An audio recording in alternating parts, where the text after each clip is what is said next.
Okay, as we come out of the 1970s, move into the 1980s, we have a phenomenon, we'll call it. It was called Heartland Rock. Heartland, Heartland rock. And the heartland of this country is considered the Midwest. So you had artists who either came from, you had a lot of artists coming from Chicago, but you had artists from Indiana, artists from Nebraska, and even if artists came from other places like California or Florida, the sound that the bands emanated was very much the heartland rock sound. It was straight up rock and roll, but a lot of times there was a message about sort of the common man, the idea that Springsteen had really gotten behind. And some of the bands that I'm talking about, bands like Styx, REO Speedwagon, Journey, these were pretty straight up rock bands who played a kind of music that really appealed to middle America, for lack of a better term. And it's not that it wasn't popular on the coast, I don't mean that, but it had this sort of this quality of being about the common man. And Heartland rock became a big deal in the late 70s, early 80s. Tom Petty and the Heartbreakers, a band out of Florida, but another band that was embraced as part of this Heartland rock movement.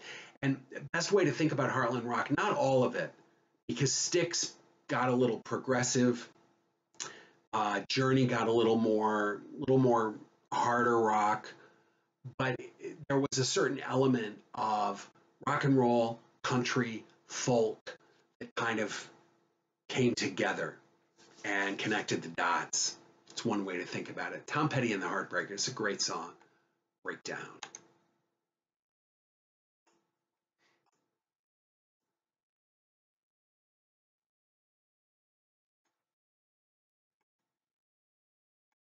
Good tune. Good tune, Tom Petty. Gone too soon. John Mellencamp from Indiana, great Heartland rock artist, and became one of the biggest artists of the 80s thanks to songs like Jack and Diane. This is John Mellencamp.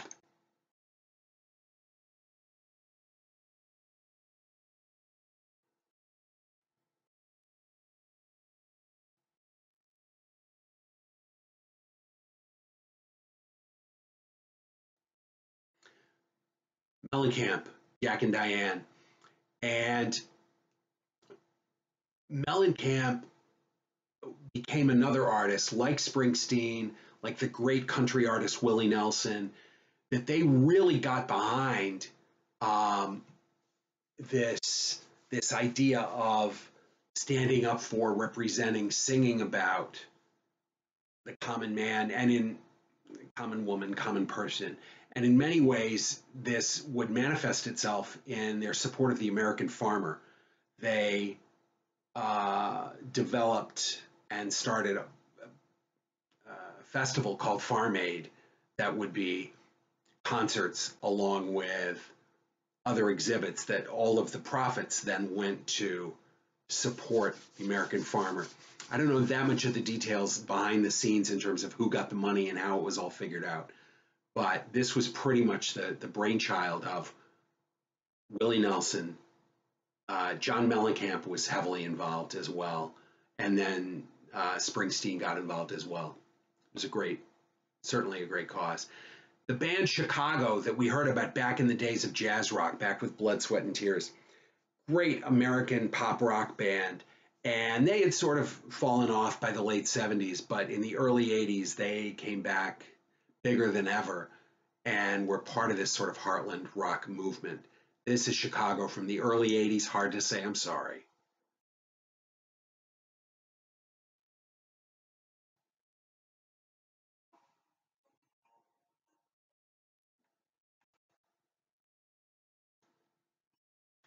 All right. And you cannot talk about Heartland rock and not bring up Springsteen again. Um, Springsteen, I don't remember what I was just saying. I had to pause for a minute. Um, so Springsteen came on as this just like gangbuster rock and roll star in the mid 70s. And he was huge in the early 80s, but by the mid 80s, he had really reached another level. And when he released his Born in the USA album in the mid 80s, all the Heartland rock that had been done by Tom Petty and John Mellencamp and Bob Seger, another great artist, and the bands, like I say, like Styx and Journey and REO Speedwagon, bands like this, it all paled in comparison. Springsteen, Born in the USA was an immensely popular album, #1 album of the year. But more than that, it just kind of congealed everything. It was a great pop rock album. You know, it sort of made Springsteen more accessible. But and it sounded like the 80s. You listen to it and it's like, this is the 80s, man. But Springsteen, it was really Springsteen at his best in some ways. And it it didn't put him on the map. It made him the sort of the absolute tops of the Heartland rock movement. Nobody could touch him. Nobody could touch him. He was the king. And let's listen to the title track from that record-breaking album, Born in the USA. This is Springsteen.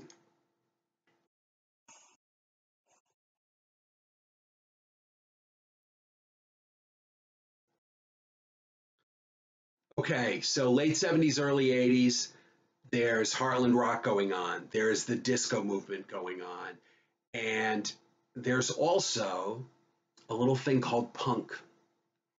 And punk rock is happening.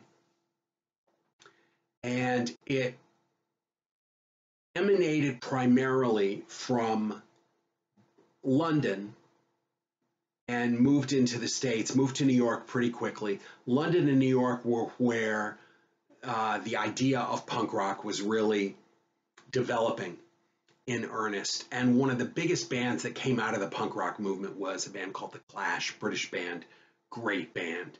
And London Calling, oh, that's a good album. London Calling by The Clash, good album. Train in Vain, one of the songs, big hit single from that. Give it a listen.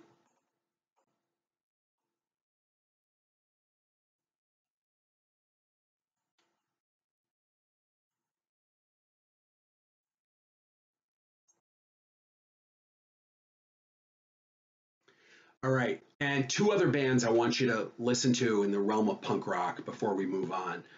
The Sex Pistols and the Talking Heads. Sex Pistols were British, Talking Heads were American. Sex Pistols were sort of punk rock at its absolute finest. The Sex Pistols songs tended to be loud, fast, angry. The Talking Heads music tended more to be pensive, layered, and complicated. The Sex Pistols lasted a grand total of one album. The album is called Never Mind the Bollocks. Here Come the Sex Pistols. I think I have that title right. Never Mind the Bollocks. Here Come the Sex Pistols. It's a huge album in Britain. Wasn't as big in the States. Now, 40 years later, it's regarded as a seminal album in rock history. In part because it showed how the combination of elements in what would be called ultimately punk rock, the Sex Pistols just kind of blew the door off the joint. They played like a band that didn't give a damn, and they probably didn't. And it was extraordinary. The music was extraordinary. Talking Heads, on the other hand, again, they didn't just put out one album, they put out a number of albums, and they were highly thought of by critics at the time. Their reputation has only grown as well. So let's give a listen. Sex Pistols, it was all about going against the establishment. God Save the Queen by the Sex Pistols from Nevermind the Bollocks. Here we go.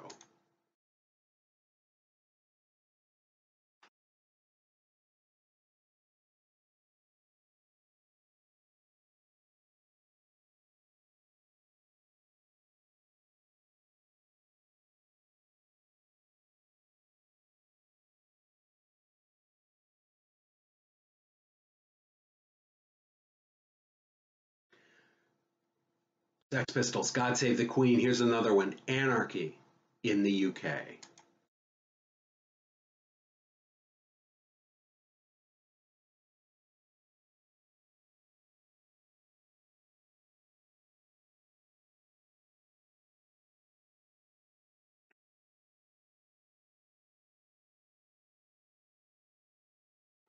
Anarchy in the UK, Sex Pistols. From Nevermind the Bollocks, here's the Sex Pistols, or Here Comes the Sex Pistols. No, Nevermind the Bollocks, here's the Sex Pistols. That's the correct title. All right, Talking Heads, lead singer, architect David Byrne, great American band. Psycho Killer was, I included this because this was the Talking Heads at their sort of most punk, their most Sex Pistols-esque. Psycho Killer. Even so, when you listen to it and you've just listened to the Sex Pistols, even so, there's certain similarities. The Sex Pistols still sound angrier. Give a listen, Psycho Killer.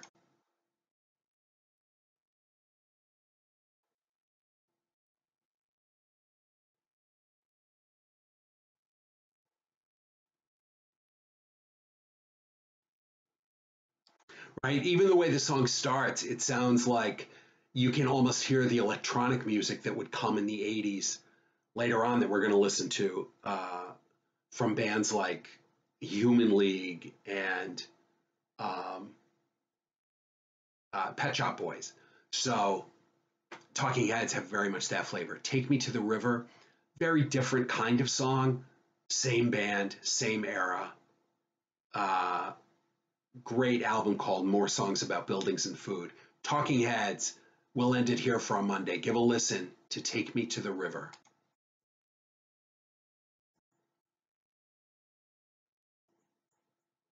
Great song. Take Me to the River, Talking Heads. All right, that's it for today. I'll see you Wednesday.